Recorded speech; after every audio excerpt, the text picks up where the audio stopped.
Hola, profesor, soy Axel Sepúlveda Hernández y en esta ocasión voy a explicar el funcionamiento del regulador de potencia de 6000 watts, que en este caso se observará el funcionamiento del DIAC y el TRIAC de manera conjunta. Como se puede observar, este circuito está integrado por una fuente de 220 volts RMS con una frecuencia de 60 Hz, una lámpara de 220 volts, que en este caso nos servirá para observar cómo se va variando la potencia en este circuito.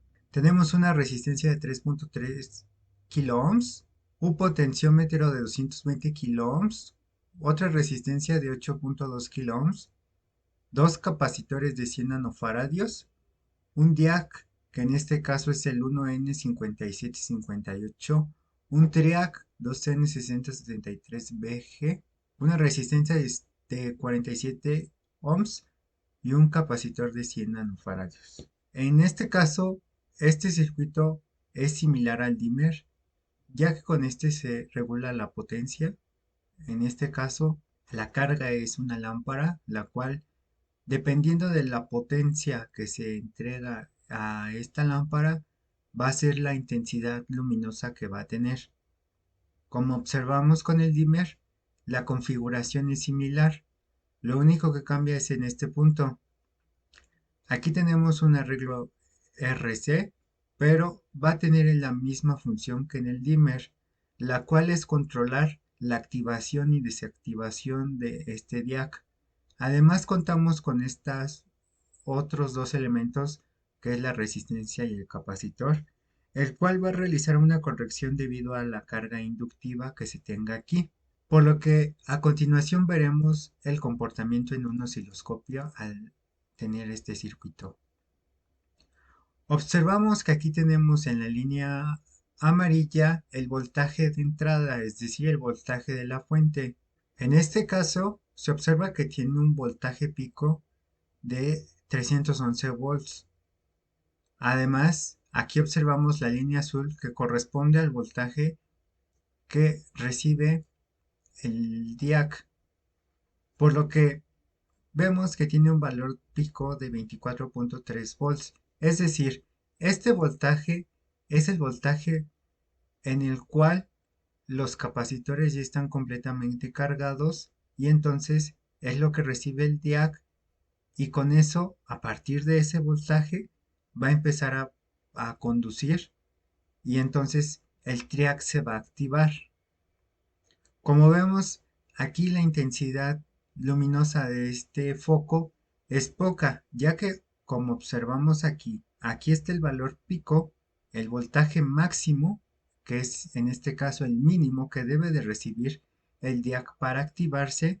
Vemos que al compararlo colocando una línea recta aquí, vemos que el voltaje pico, que según es de 311, que está emitiendo la fuente, no lo está recibiendo, ya que como el voltaje que recibe está aquí, entonces no va a recibir el voltaje suficiente para tener una iluminación alta, por lo que estos valores se van a ir cambiando cuando variemos el potenciómetro, como se observa a continuación.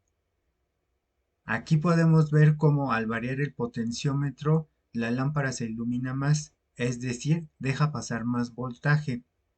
Por lo que al hacer esta acción, si tuviéramos un motor, tuviera una mayor potencia ya que tiene un mayor voltaje. En este caso es la iluminación, la potencia de iluminación de esta lámpara va a ir aumentando conforme se varía este potenciómetro. Como observamos aquí ya llegamos a un punto medio, donde en este caso la lámpara estaría recibiendo por un momento el voltaje pico y sería el mayor voltaje que estaría provocando que la lámpara se iluminara más. Si se sigue cambiando el valor en el potenciómetro, observamos que cada vez se ilumina más, y esto es debido a que va a llevar mayor voltaje, es decir, va a tener una mayor potencia este foco. En este caso, si tuviéramos un motor, pues podría girar de manera más rápida. y así sucesivamente hasta llegar a un punto donde prácticamente está recibiendo la totalidad del voltaje, por lo que si fuera un motor tuviéramos un motor con una gran velocidad. En este caso podemos observar una aplicación en conjunto del DIAC y el TRIAC.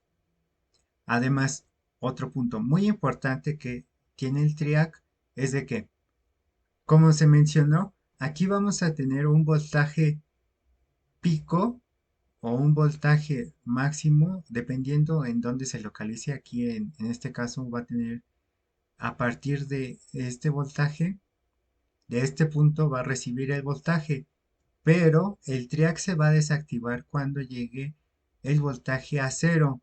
Entonces, en este tiempo va a estar desactivado y se va a activar en este punto, ya que aquí otra vez va a mandar la señal de activación el DIAC, y entonces el triac se va a activar hasta que llegue a este punto, se va a desactivar, es decir, se va a abrir y entonces se va a cerrar hasta que en este punto se va a activar de nuevo nuestro triac, va a dejar pasar el voltaje, entonces la carga va a trabajar, va a tener un voltaje suficiente, va a llegar a cero, se desactiva y así sucesivamente.